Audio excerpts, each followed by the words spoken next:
Tenemos una nueva invitada. Hoy día ha sido el Día de las Chicas. Hoy día hemos tenido solamente mujeres para entrevistar, lo cual me mantiene muy tranquilo, por cierto.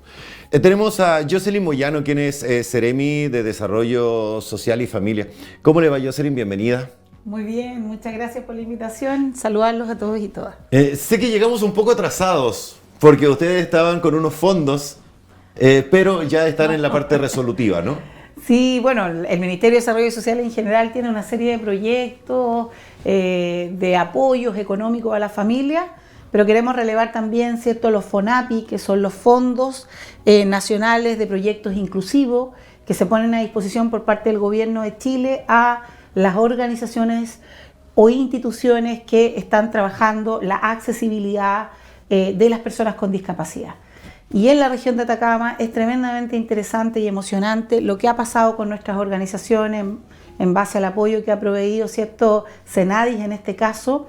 Por ejemplo, en el caso del proyecto de huertos inclusivos de la comuna de Alto del Carmen, que se ha hecho con un FONAPI y que hoy día, la semana pasada, estuve con ellos. De hecho, compré unas verduras que fueron cultivadas por la organización Huasco Altino, que es una organización de más de 20 años que agrupa a más de 30 familias que tienen una persona con discapacidad, que hoy día están sembrando, cultivando, viendo crecer y vendiendo luego en el mercado campesino de la comuna de Alto del Carmen estos productos, lo que ha sido tremendamente significativo para ellos. La consulta es, cuando ustedes crean este apoyo, digamos, cuando van en busca o los buscan a ustedes, digamos, los emprendedores, ¿esto tiene que ver también con un proceso de asesoría? ¿Tiene que ver solamente fondos? ¿O ustedes evalúan lo que la gente presenta? ¿Lo van mejorando? ¿Y eso concluye dónde, digamos? O sea, lo digo porque hay algunos fondos que dicen, tú tienes un buen proyecto, ok, te apoyamos con eso, nos vemos, que te vaya súper bien y ríndenos el dinero. Pero hay otras que no, que asesoran más, que sabes que tu negocio es muy bueno, pero podríamos hacerlo por este lado y te apoyamos con eso. No, yo creo que este es de los segundos, ¿no? De lo que tú planteas, no solo por el fondo en sí mismo y la necesidad levantada por la organización, sino que se enmarca dentro del Plan Nacional de Accesibilidad Universal y dentro del desafío, ¿cierto?, que tenemos como gobierno y como Estado de construir un Atacama más inclusivo. Es así que trabajamos estratégicamente con las oficinas de discapacidad que se potencian a través de distintos proyectos. Por ejemplo, el más emblemático son los proyectos HEDLI, las estrategias de desarrollo local inclusivo, que tienen un promedio de 100 millones que se asignan, o más o menos, ¿cierto?, un poquito menos, un poquito más, dependiendo de la comuna, pero que le da un impulso, yo diría que trascendental al fortalecimiento de esa oficina, tanto para la contratación de personal que permita dar este apoyo a las organizaciones para la postulación, definición de las estrategias productivas que quieren desarrollar en el caso que así sea, como acompañamiento durante el proyecto, así como salas de rehabilitación para niños, niñas, adolescentes, y siempre acompañado de un plan con base comunitaria. ¿Qué quiere decir? Que antes de comenzar todo el desarrollo en la comuna, por ejemplo, de Copiapó, se hace un trabajo con las organizaciones, con la escuela, con el CEFAN, para poder levantar cuáles son las necesidades, cuáles son las líneas, el camino que tenemos que avanzar con un fuerte impulso de la voz de las personas que viven la discapacidad en nuestro territorio. Logro entender por su palabra de que ustedes trabajan con instituciones. Trabajamos con instituciones y organizaciones y personas. También con personas, o sea, sí. Me refiero a que ya yo estoy dentro del registro, qué sé yo, y yo tengo un proyecto, por ejemplo, y ustedes dicen, ok, o tengo que hacer un proceso de entrar a una institución y esa institución se entiende con ustedes. Hay distintos tipos de fondos, algunos son individuales, otros son colectivos, pero en general hay una amplia gama de posibilidades de participar en estas instancias, muy acompañado, como digo, del fortalecimiento municipal, de la institucionalidad, de accesibilidad o orientada a las personas con discapacidad en Atacama. Nosotros somos una de las pocas regiones en Chile que tiene prácticamente todas las oficinas fortalecidas con proyectos HEDLI, lo que significa, ¿cierto?, que hemos avanzado en la instalación de, como decía, de estos espacios de rehabilitación para las mamás, para sus hijos, que hemos avanzado en la generación de estos planes y, por supuesto, como lo hacemos permanentemente, seguir potenciando los fondos para llegar con los proyectos a las organizaciones y a las personas que puedan trabajar, por ejemplo, tránsito a la vida independiente y una serie de otros desafíos que tenemos como gobierno y que obviamente nuestro presidente y el gobierno están muy comprometidos en seguir dando pasos importantes durante este tiempo, ¿cierto? ¿Se tiene pensado hacer, por ejemplo, alguna feria regional, un evento grande donde todos los beneficiados con estos planes, digamos, puedan ofrecer sus productos, sus servicios? ¿Se ha pensado en eso o lo miran más local? No, yo creo que, bueno, hay distintos desafíos. Dentro de ellos, el tema de la venta de los productos que se vayan generando siempre es importante. Ahí tenemos una directora regional de Senadi, Gabriela Villanueva, que está haciendo muy buen trabajo y desde esa perspectiva se están haciendo interacciones con MOL, con distintas instituciones de venta permanente de productos, así como generando distintas interacciones para poder participar de ferias o poder promover ese tipo de iniciativas. Hoy día no hay una fecha precisa, pero sin lugar a dudas estábamos todos los días tratando de poder generar más posibilidades para las personas y las organizaciones con discapacidad en Atacama. Yo sé que usted me puede dar la información que yo ando buscando, porque queríamos saber un poco más sobre el bolsillo familiar electrónico. Sí, el bolsillo familiar electrónico, que es uno de los temas que la gente se pregunta de qué se trata y que se ha estado contando mucho durante estos últimos meses, es parte de un plan de medidas de apoyo económico a las familias que promueve el gobierno, ¿cierto?, que anunció nuestro presidente en enero de este año, que incorporaba apoyo en reducción a medicamentos que iban desde el 80 al 70%, al 30%, ¿cierto? Y que de verdad es un gran apoyo para todas las familias que hoy día necesiten ese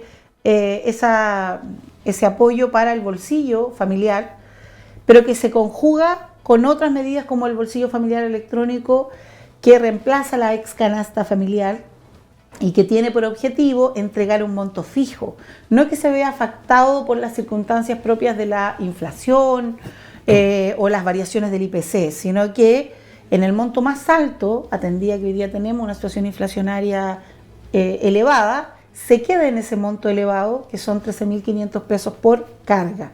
Eso quiere decir que tenemos una familia de 4 personas, 52.000 pesos aproximadamente. ¿Pero quién recibe eso? ¿O cómo postulo a eso? No, eso se recibe por todas las personas que son parte de las familias más vulnerables y que están claramente identificadas en el subsistema de seguridad y oportunidades que existe, que llevamos como Ministerio de Desarrollo Social, el programa Familia, el programa Vínculos, que llevamos con las distintas municipalidades y que están identificadas como aquellas familias más vulnerables del territorio. Perfecto. Es que le hacía la pregunta porque alguna persona que lo esté viendo puede decir, oye, ¿cómo puedo postular yo eso? Claro. Y el otro, todas las personas, y ahí es más amplio, que reciban asignación familiar o subsidio único familiar.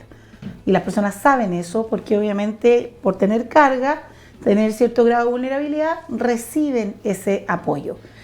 Estamos hablando de cerca de 3 millones de personas que reciben este apoyo tan importante en nuestro país y que hoy día se ve fortalecido con este bolsillo familiar electrónico que se transfiere directamente, como bien decías tú, no se postula, a la cuenta RUT de las personas. Por eso se recomienda a aquellas personas que tengan carga familiar o sean parte del subsistema de seguridad y oportunidades que puedan dirigirse también a sacar su cuenta RUT para que se le pueda transferir ese dinero de manera automática. Entonces yo voy a comprar los alimentos y este bolsillo familiar electrónico permite reducir un 20% de ese monto, los montos que hayan salido en la boleta respectiva. Si yo no lo ocupo durante un mes, se traspasa al mes siguiente, duplicándose los montos, ¿cierto?, que me hayan asignado. Pero en eso ese mes. No es de libre uso, me refiero, o sea, le hago la pregunta, digamos desde cero, para que todos lo entendamos. Eso es una cantidad de dinero que se va a depositar en forma electrónica a mi cuenta. Pero, ¿yo puedo usar ese dinero lo que estime conveniente o solamente en algunas cosas en específico? Está orientado para la compra de alimentos y en la reducción propia del incremento del costo de los alimentos a propósito de la inflación. Porque está muy claro que hoy día las familias, cierto que han tenido una afectación en su situación socioeconómica, el mayor costo que tienen es de alimentos. Y por eso el gobierno, como te digo, ha impulsado una serie de medidas, pero esta es una, que es un símil a la canasta familiar, básica familiar que existía antes y que hoy día hemos incrementado, como digo, el monto y permite tener la certeza de que tú vas a recibir una determinada cantidad por carga, ¿cierto? No son 13.500 pesos por familia. Si yo tengo 3 hijos o 4 hijos, eso se multiplica por 3 o por 4 y lo recibo de manera permanente. O sea, todos los meses del año voy a tener ese incremento que me permite poder rebajar el costo en alimentos y desde ahí avanzar junto con otras medidas en poder tener un colchón de seguridad social para lo que obviamente compartirán todos y todas. Es una de las situaciones más complejas que hoy día están viviendo las familias que tienen menores ingresos. Usted recién me señalaba de que este es un plan del gobierno y este es solamente una parte. Así es. ¿Nos puede anticipar o definir Sí. cuáles son las otras partes que vienen? Sí, bueno, ya están anunciadas, incluso concretadas algunos, como en lo que corresponde al Ministerio de Desarrollo Social, se duplica el bono marzo, lo hemos planteado, lo hemos ido contando, son cerca de 60.000 pesos anuales que reciben las familias durante el mes de marzo y se está pagando o se pagó este año 120.000 pesos, o sea, se duplicó considerando los gastos de marzo. Al mismo tiempo se subió en un 20% el subsidio único familiar y la asignación familiar. Aparte de subir el bolsillo familiar electrónico, subimos también la asignación propiamente tal, que en la familia o los ingresos de cerca de 400.000 pesos son cerca de 20.000 pesos, que se incrementó por carga. O sea, además de recibir los 52.000 pesos, si es que tengo 4 hijos, recibo por carga cerca de 20.000 pesos, o sea, 80.000 pesos mensuales de apoyo a la economía familiar, que permiten ir estableciendo esta base, como digo, de apoyo para aquellas familias que hoy día tienen una situación socioeconómica desmejorada y que está reflejado en ser parte del subsistema de seguridad y oportunidades o tener asignación o carga familiar, es decir, tener hijos. Obviamente hemos incrementado de manera considerable la pensión garantizada universal, que permite que los adultos mayores puedan recibir, ¿cierto?, este apoyo que es fundamental para ellos. Por eso hay algunas que están orientadas a las familias con hijos, otras orientadas a los adultos mayores. Y hoy se ha anunciado ya un acuerdo, ¿cierto?, de parte del Ministerio del Trabajo para poder avanzar en un sueldo mínimo de 500.000 pesos este año.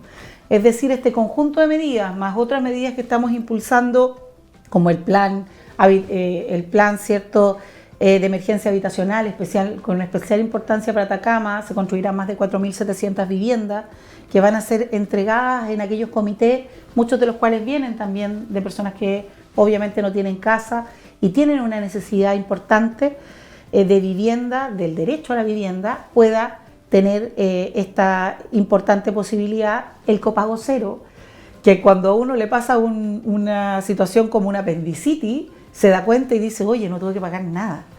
Hoy día se ha avanzado en el copago cero para todas las personas que estén en FONASA, cumpliendo, ¿cierto?, con el compromiso que el gobierno ha hecho en esta materia para poder tener acceso a la salud. Sabemos que el desafío es tremendamente importante en esa materia, pero es significativo hoy día que podamos entregar esta salud pública para aquellas situaciones en las que, además de la situación económica que estamos apoyando a través de estas medidas y muchas otras, es tremendamente complicado tener además un problema de salud, donde tú te tienes que exponer quizás a pagar un costo adicional si es que tienes que desarrollar algún tipo de operación o algo de esa naturaleza.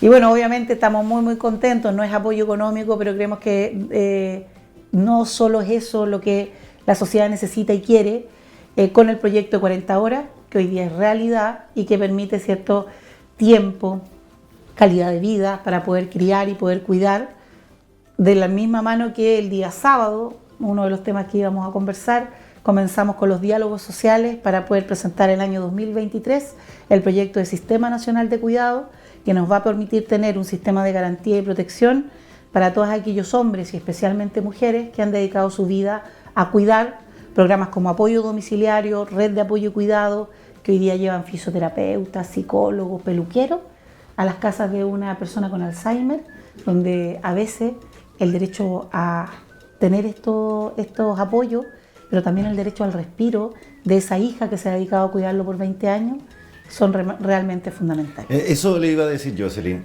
que de repente cuando uno tiene algún familiar, qué sé yo, que tenga algún tipo de discapacidad, qué sé yo, necesita siempre una persona que esté al lado y esa persona generalmente no es reconocida.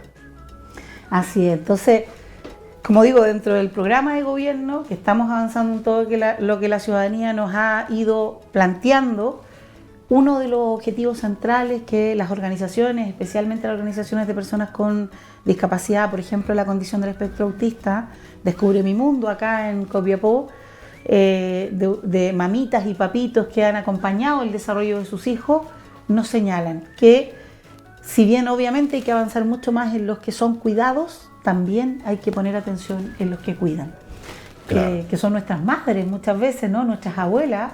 ¿Por qué digo madres y abuelas? Porque muchas veces son más del 70% también mujeres que generan una sobrecarga de cuidados y dejan de cuidarse a sí mismas. Y en ese sentido estamos avanzando en 3 líneas de acción como gobierno. La primera, que es primera vez que en la historia un gobierno pone esto en la discusión central, ¿no? Nosotros decimos poder avanzar hacia una sociedad de cuidado, una sociedad que pone en el centro los cuidados, tanto desde el punto de vista social, comunitario, como desde el punto de vista de las garantías que entrega el Estado para poder ejercer esos cuidados. Y en ese sentido se creó el registro de cuidadores y cuidadoras en el registro social de hogares. Porque para poder avanzar en distintas políticas públicas necesitamos saber quiénes son los que cuidan. Y por eso es que al alero del registro social de hogares, que tenemos al más del 95% de la población en Chile hoy día con su cartola del registro social de hogares, hay un módulo, invitamos a la gente que cuide a personas no remuneradamente, a personas con dependencia moderada o severa, o niños, niñas y adolescentes, que puedan ingresar a www.ministeriodesarrollosocial.cl, banner, módulo de cuidador o cuidadora, y al www.rch.cl y se inscriban. Es muy fácil la inscripción. Y al mismo tiempo, si es que tiene alguna dificultad para acceder a esa vía electrónica, pueda dirigirse a la oficina del RCH de todas las municipalidades y decir: yo soy cuidador, yo soy cuidadora. ¿Qué es lo que pasa inmediatamente? Se entrega un certificado por parte del Estado, que yo creo que es muy significativo también y que por fin te reconoce como cuidador. Porque para nosotros, para el gobierno del presidente Gabriel Boric, cuidar es un derecho y es un trabajo. Y ese reconocimiento te permite hoy día tener acceso preferente a FONASA, acceso preferente a MIMBU, a Senadis, por supuesto, y estamos avanzando también en el acceso preferente en Banco Estado y en distintas instituciones que son de común atención.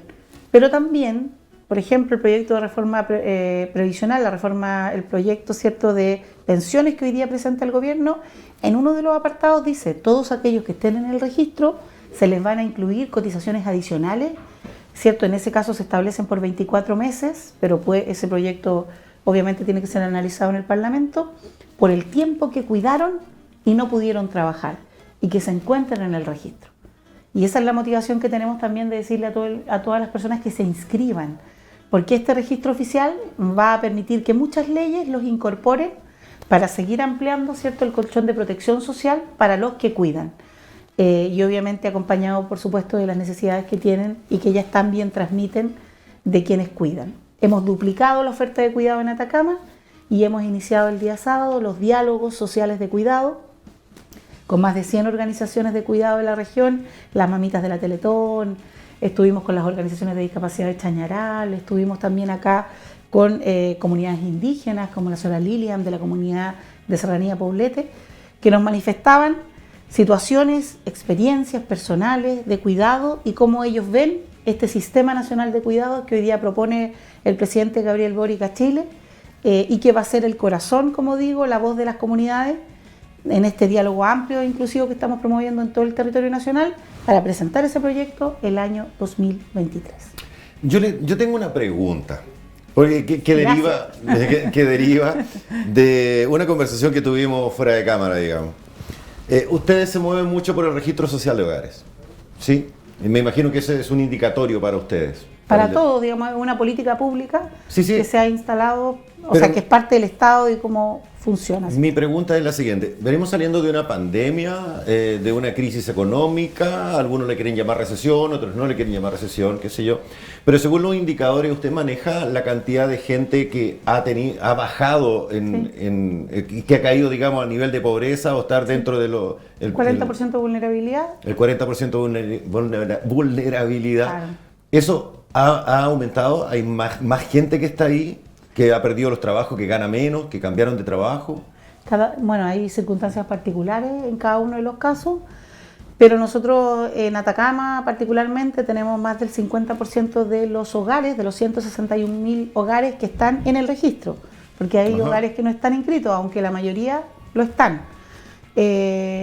Tenemos bajo el 40% de vulnerabilidad, igual hay que ir viendo comuna por comuna, ¿cierto? Porque sí, hay algunas comunas que puede ser un poco más, un poco menos, si lo quieres ver con esa pertinencia territorial más local, pero estamos hablando de cerca del 50%. Esto también se conjuga con las circunstancias propias de los campamentos, de la inmigración, que obviamente son circunstancias que incrementan las situaciones de vulnerabilidad y que no son ni desconocidas ni poco relevantes para el gobierno para poder impulsar una serie de políticas públicas, dentro de las cuales las que hemos estado hablando, con el fin de poder seguir avanzando en que esas familias puedan tener una posibilidad de poder obviamente superar aquella situación económica puntual que muchas veces, como cualquiera de nosotros puede vivir, una familia, perder un trabajo, una enfermedad, y haya un sostén de protección social, que es lo que nos corresponde a nosotros como ministerio, pero además desde las medidas de incentivo a la pequeña y mediana emprendimiento, desde el apoyo, ¿cierto?, en materia de inversión pública para poder desarrollar más y mejores empleos, que es un desafío del gobierno, de la productividad, por supuesto, para nuestros empresarios. En todos esos ámbitos tenemos que tener en consideración los aspectos sociales y lo que las familias nos están pidiendo y necesitan en Atacama.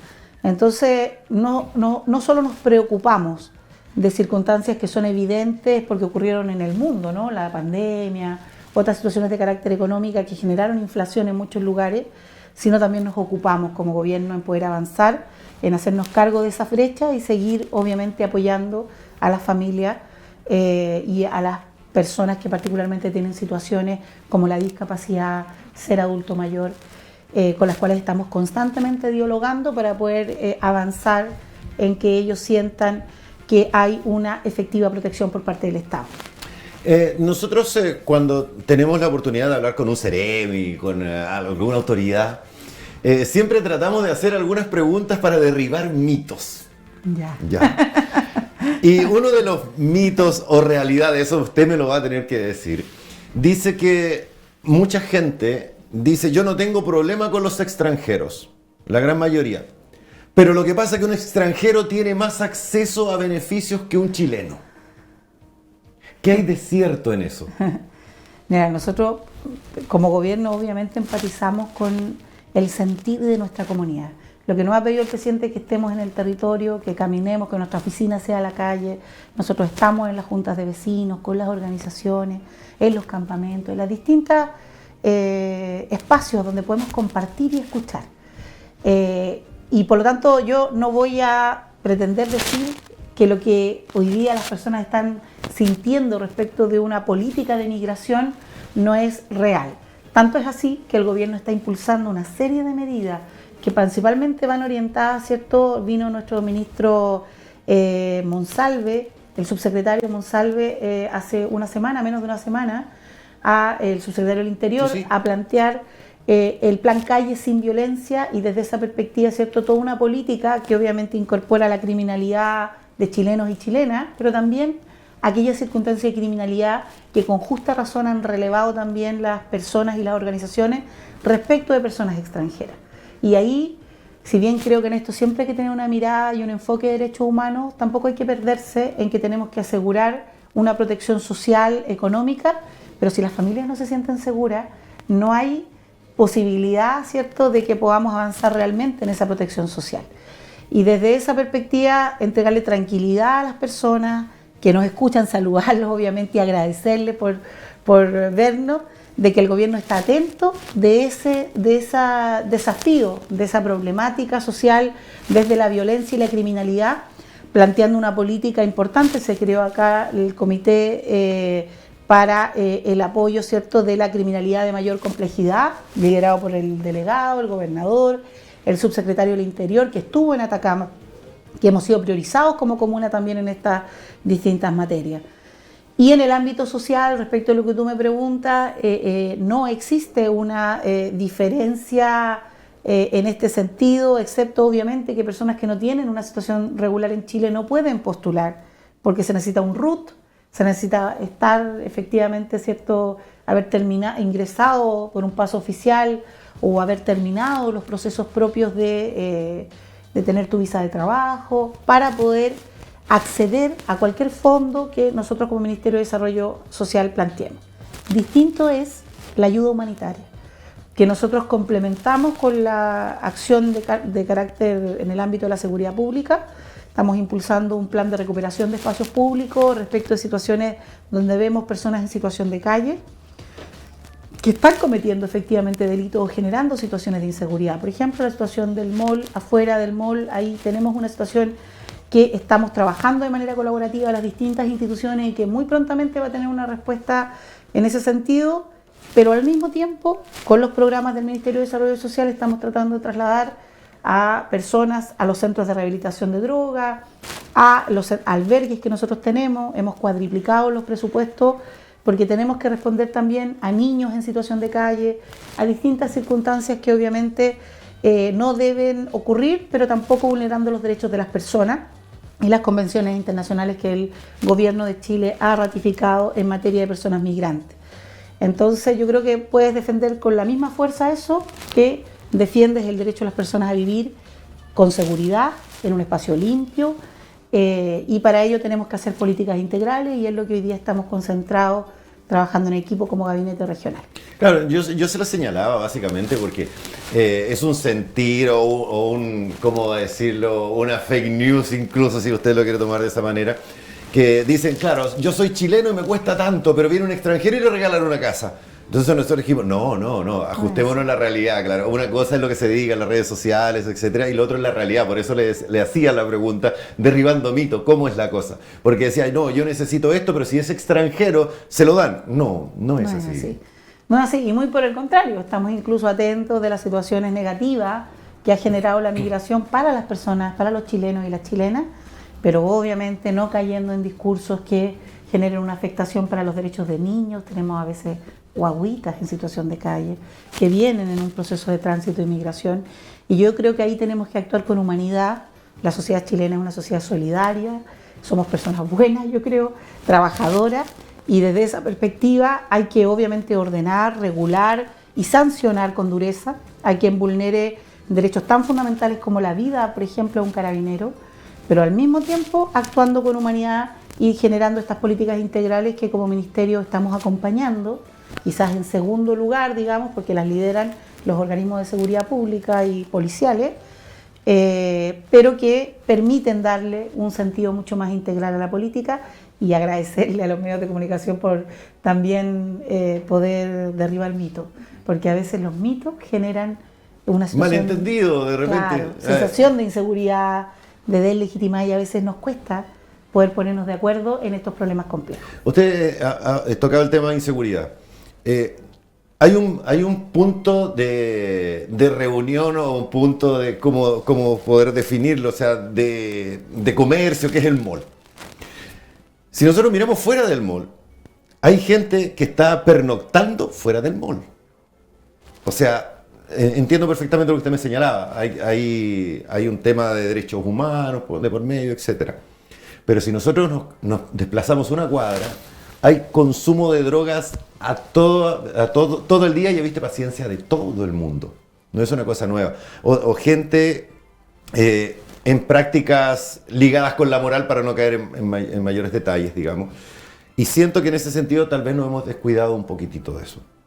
No, yo creo que, bueno, para decirle que es una situación de la que estamos muy atentos, de que ya hay fechas muy claras, ¿cierto?, que obviamente van a ser anunciadas por quien corresponde, cuando corresponda, que básicamente tiene que ver con el plan de recuperación de espacios públicos liderado por el Ministerio del Interior a nivel país y acompañado por el Ministerio de Desarrollo Social, porque una cosa es una situación de vulneración social y, como bien tú dices, otra cosa es una situación de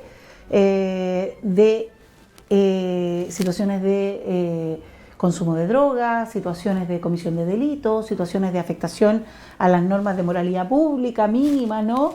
¿Cierto? Que se deben tener en espacios donde transitan niños, familias.